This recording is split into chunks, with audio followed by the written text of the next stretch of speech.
OK, well, we're going to move on to the Telegraph. This is a story about the importance of language. Nick, I think you've got this. Yeah, BBC pressured to rip up style guide for refusing to call Hamas fighters terrorists. So a lot of people noticed this. They noticed the BBC using words like gunman and militant. And people thought, you know, especially lots of Jewish people, why are the BBC refusing to say terrorist for what seems like an ostensible terror attack? Horrific images and videos we've seen on X.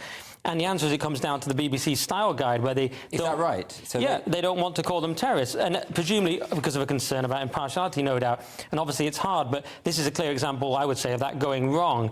And it's not as if, by the way, it's not as if Palestinians all love Hamas. It's not as it's not as if it's the BBC trying to be impartial, but they're going too far because it's reasonable to use the word terrorist for Hamas. It reminds me a little bit of when the Washington Post called al-Baghdadi an austere religious scholar. That's right. It's not quite as absurd as that, but it's in that ballpark of language that tries to tone down things that really shouldn't be toned down. I mean, you know, back in the day when the IRA are active, if my memory serves me, the BBC did describe them as terrorists at that point, didn't they? I don't know. That would be an interesting question because it's similar. I mean, in this case, you know, Hamas is a prescribed terrorist group. So it's not just about the delicacy of language. That's a fact.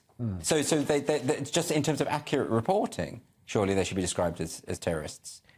But I mean, to BBC, I think they've got a lot on their plate right now, so they just don't want to go into that world of terrorists. They just look, let's be impartial on everything. I would say they definitely have a lot on their plate. But on the other hand, they're being condemned. They're being criticised by all sorts of people on this. Yeah. You know, getting this right, you would have thought was important.